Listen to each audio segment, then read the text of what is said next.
Bueno, análisis en profundidad el que hemos realizado del tema del día, de esa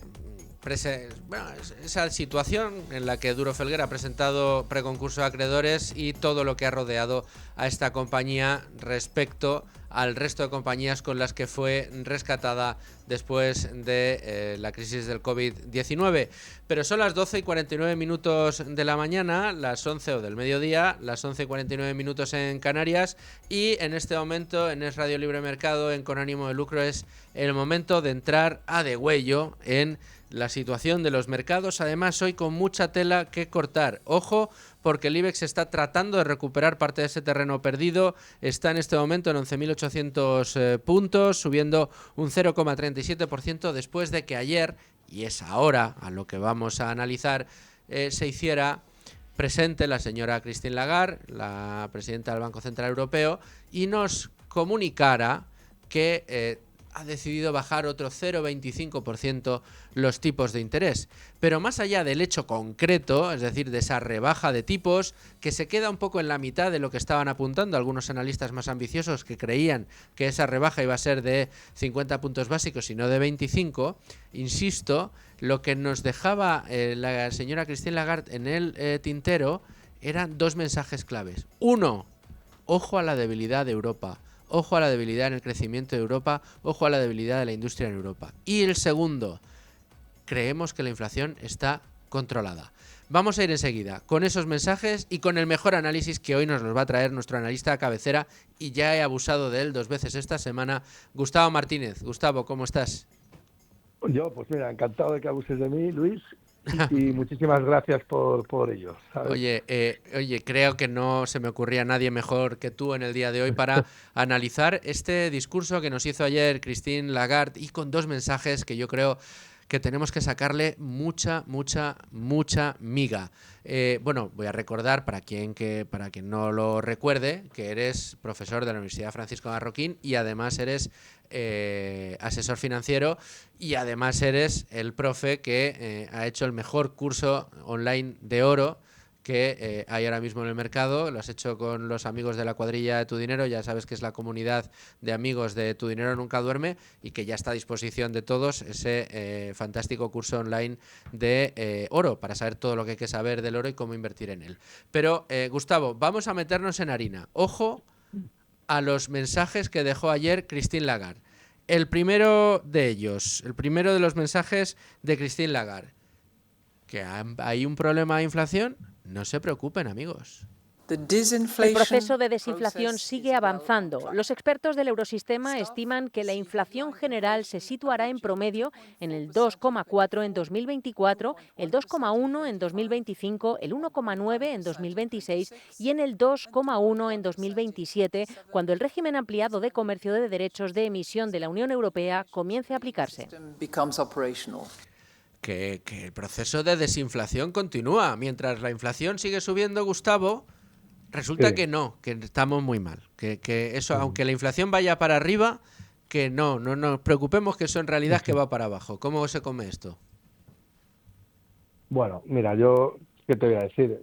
Yo soy la persona más contra bancos centrales que existe, ¿no? Después de Javier Milei, y contra todo lo que tenga que ver con intervencionismo. Por supuesto, no siempre desconfío de todo lo que dice el Banco Central, desconfío también en menor medida de lo que dice la Reserva Federal.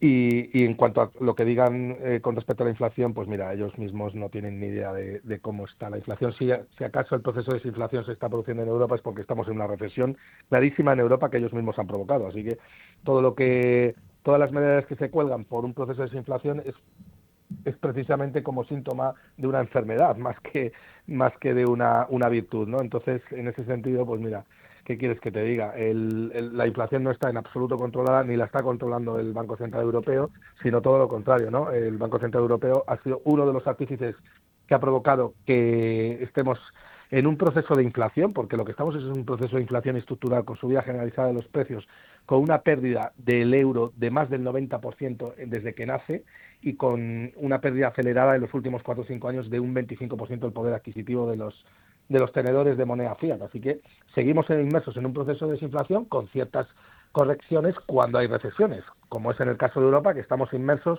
potencialmente en una estanflación, ¿no? Bueno, yo diría ya sin potencial, ¿no? Estamos inmersos en una estanflación y donde está por ver es en Estados Unidos qué va sucediendo, ¿no? Y por supuesto Estados Unidos va a seguir exportando inflación a futuro y Europa se la va a comer. Y además tenemos un problema con las amenazas de los aranceles, porque como Estados Unidos ponga aranceles a Europa, como ya ha hecho en otras administraciones, entonces la inflación se va a disparar más en Europa, que va a tener que importar productos muchísimo más caros, ¿no? Bueno, y ahí imagínate pues todo lo que pienso, ¿no? En cuanto pero es curioso, Gustavo. Es decir, vamos a ver, yo entiendo que la demanda del mercado está siendo bajadas de tipos de interés. Es cierto que los índices, el índice armonizado del IPC en Europa está cerca de los niveles, después de haber subido mucho, está cerca de los niveles que para el Banco Central Europeo puede considerar homologables, digo comparado con lo que hemos vivido, ¿no?, el año anterior.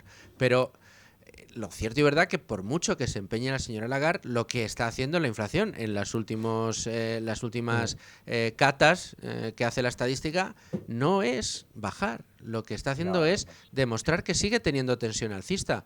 Claro, si tú lo que haces es bajar los tipos de interés, es decir, alimentar las conductas inflacionarias con la intención de que Europa salga de ese estancamiento en el que vive, lo que estás haciendo es echándole de comer al monstruo todavía. Sí, completamente de acuerdo. Y además es que Europa, bueno, en general también Estados Unidos, ¿no? Pero lo que pasa es que Estados Unidos lo puede disimular mejor, pero Europa no puede crecer, bueno, ya no te digo crecer, sino las previsiones del Producto Interior Bruto en la zona euro es del 1% en 2025 y en 2026, o sea, estamos hablando de que en el mejor de los casos no vas a crecer, ¿no?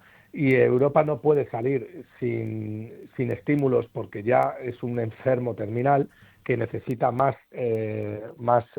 metadona, ¿no?, para poder seguir sobreviviendo. Y esa es la realidad, ¿no? Y estamos en un proceso pues inmersos en una zombificación a nivel europeo que no vamos a salir ni mucho menos, salvo que haya una crisis, que no es otra cosa que pues coger a una persona obesa y meterla al gimnasio y poner la dieta, es decir, purgar todos esos procesos zombificados que llevan años instalados en el mercado como consecuencia de medidas de sobreestímulos y sobre todo la enorme burocratización que hay en Europa, ¿no? Y la regulación sobre regulación, ¿no? Y eso impide y se carga completamente el crecimiento si no es intentando Europa, pues a base de una reflación constante, poder salir de crecer, ¿no? Y eso solamente se va a producir con inflación, por no hablar de la enorme deuda de los países europeos, ¿no? Precisamente, perdona Gustavo, de Europa hablaba ayer Christine Lagarde y decía esto.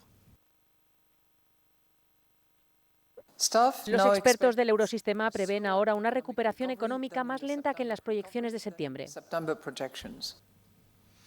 Es decir, no vamos a decir que va mal, vamos a decir que no va a ir bien.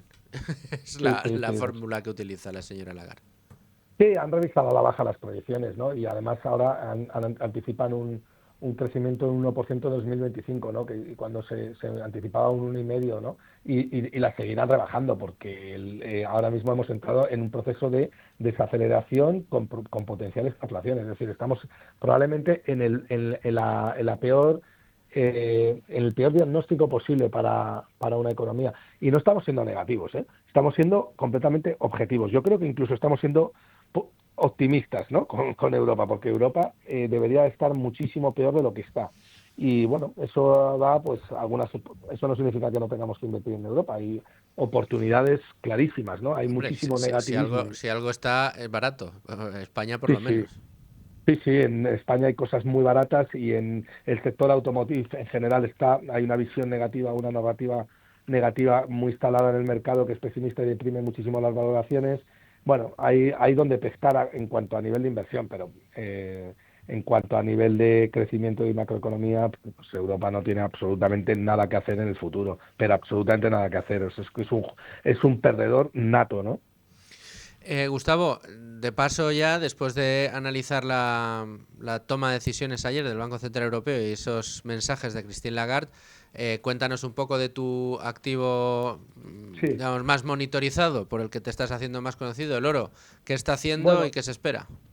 Bueno, ahora, tras las bajadas de tipos de interés de Europa de 25 puntos básicos, pues ha habido unas ventas generalizadas en el mercado, aproximadamente un 2,5, un 3%, que son bastante comprensibles porque por fortalecimiento del dólar, y hay posiciones en oro que se deshacen para bueno, aprovechar el efecto carry trade, que no es otra cosa que aprovechar el diferencial de tipos de interés a favor del dólar con respecto al euro. Es decir, si tú estás posicionado en oro ahora, pues te puedes perder un carry trade importante en el corto plazo que puedes aprovechar. Eso es lo que está haciendo algunas hedge funds, ¿no? Por eso se vende, por eso esa corrección del oro en los últimos 2 días, ¿no?, de un 3% cuando iba directo a máximos históricos, a raíz de la bajada de tipos de interés, ¿no? Porque algunos ven una clara oportunidad endeudándose en euros a un tipo de interés muy bajo y invirtiéndolo en dólares a un tipo de interés sustancialmente alto, que probablemente siga así, ¿no? Y ya vemos que vamos a seguir muy pendientes de lo que haga ese activo. Gustavo, muchísimas gracias por estar con nosotros. Un abrazo, Luis, muchas gracias. Y a todos ustedes, señores oyentes, nos vamos a las noticias de la 1 y volvemos.